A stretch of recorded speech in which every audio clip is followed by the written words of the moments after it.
নমস্কার বন্ধুরা, আজকে সকালবেলা আমি চলে এসেছি জলখাবারের রেসিপি নিয়ে। জলখাবার মানে বন্ধুরা আমাদের কিন্তু বিশাল মাথা ব্যথা। সকাল সকাল ওই অল্প সময়ের মধ্যে কি জলখাবার বানিয়ে যে বাড়িতে দেবো সেটা নিয়ে কিন্তু বিশাল টেনশন।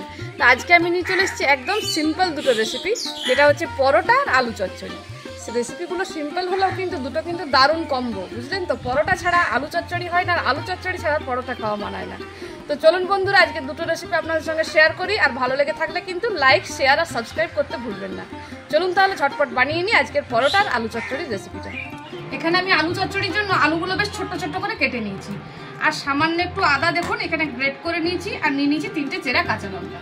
আজকের রেসিপিটাই বন্ধুরা না বেশি মশলা পড়বে না বেশি তেল পড়বে, একদম সাদামাটাভাবে বানাবো, কারণ এটা নাস্তার রেসিপি। এটা কিন্তু লাঞ্চ বা ডিনার নয় যে জমিয়ে খেতে হবে। হালকা হতে হবে কিন্তু টেস্টিও হতে হবে, যেন সারাদিন আমরা একদম ফ্রিভাবে কাজকর্ম করতে পারি। তো চলুন বন্ধুরা, এবার ঝটপট আমি রেসিপিটা বানিয়ে নিই। পরোটার ডোটা বানানোর জন্য এখানে আমি হাফ আটা আর হাফ ময়দা ব্যবহার করছি। এবার দিয়ে দিচ্ছি সামান্য একটু নুন। এবার একটু একটু জল দিয়ে দিয়ে আমি ডোটা রেডি করে নেব।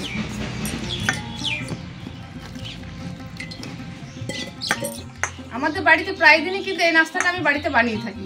খুব জলদি হয়েও যায় এবং খেতেও ভালো লাগে, আর বাচ্চারা কিন্তু পরোটা খেতে ভীষণ পছন্দ করে। তার জন্য মনে হলো আপনাদের সঙ্গে আজকে এই রেসিপিটা শেয়ার করা যাক, দেখি আপনাদের কেমন লাগে। চলুন বন্ধুরা, হয়ে গেছে আটাটা মাখা। এবার আমি আলু চচ্চড়িটা বানিয়ে দেবো।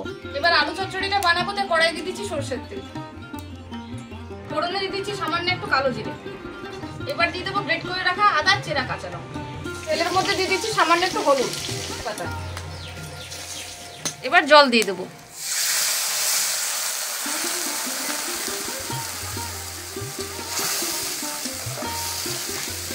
এবার দিয়ে দিচ্ছি কেটে রাখা আলুগুলো। যেহেতু বলেছি রেসিপিটা একদম সিম্পল আর ঝটপট বানিয়ে নেবো, তো দেখুন বন্ধুরা একদম সিম্পল হচ্ছে আর একদম কিন্তু তাড়াতাড়ি হয়ে যাচ্ছে, ঝটপট রেডি হয়ে যাবে আজকের রেসিপি। এবার দিয়ে দেবো স্বাদ মতো নুন।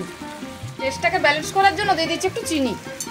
বন্ধুরা আপনারা অনেকেই বলেছেন যে ইজি আর সিম্পলের মধ্যে নাস্তার রেসিপি দেখাতে, তার জন্য আমি চেষ্টা করছি এই সপ্তাহটা পুরোটাই আপনাদেরকে কিছু নাস্তার রেসিপি দেখানোর জন্য। একদম সহজ সিধাভাবে কীভাবে বাচ্চাদের বলুন বড়োদের বলুন টিফিনের মধ্যে দিতে পারবেন সেসব রেসিপি শেয়ার করবো। তো দেখবেন কিন্তু সবগুলোই।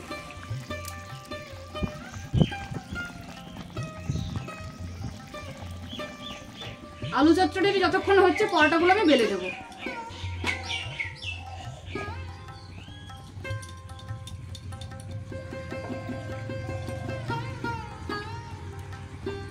বন্ধুরা এখন পরোটা মানে কিন্তু লম্বা লাইন পরোটা। এই ডিম পরোটা, পনির পরোটা, আলুর পরোটা, এই সেই অনেক নানান রকমের ভ্যারাইটিস পরোটা, কিন্তু 3 কোনা পরোটা খাওয়ার কিন্তু মজাটাই আলাদা। সেই ছোটবেলার মায়ের হাতে 3 কোনা পরোটা ভীষণ ভালো লাগে খেতে কিন্তু। চলুন এভাবে সবকটা পরোটাই বেলে দেবো।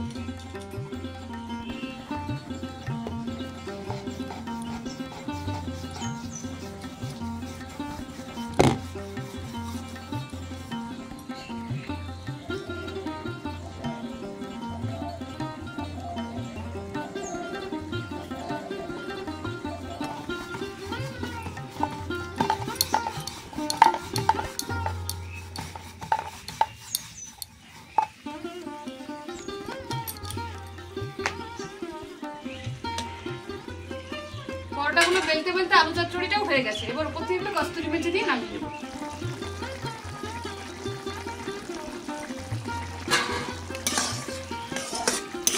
চলুন হয়ে গেছে, এবার নামিয়ে নেব। এবার পরোটাগুলো বানিয়ে নেব।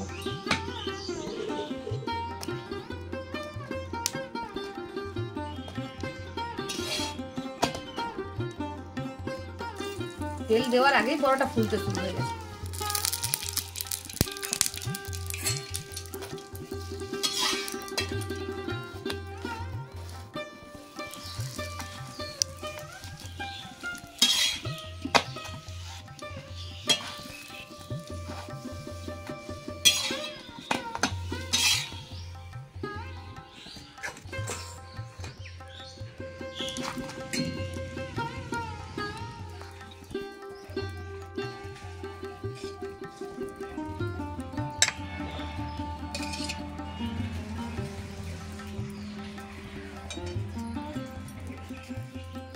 আমার পরোটা বানাতে বানাতে বাবা স্নান পুজো দেওয়া সব হয়ে গেছে।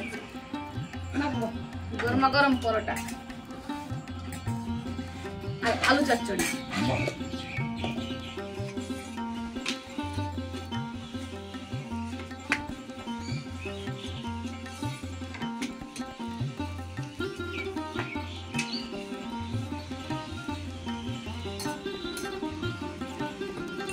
তরকারিটা ঠিক হয়েছে?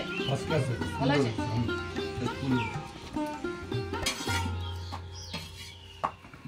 আমাদের গ্রামগঞ্জের রান্নাঘরে কিন্তু এটাই আরাম, উনুন পরে বসে বসে কিন্তু খাওয়ার জায়গাটা হয়ে যায়। শহর বাজারে কিন্তু এটা নেই, এইটুকু জায়গা, সেখানে একদিকে দাঁড়িয়ে রান্না করুন ব্যাস।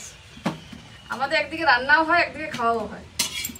গ্রামগঞ্জে এই জিনিসগুলো কিন্তু আপনারা কোথাও পাবেন না।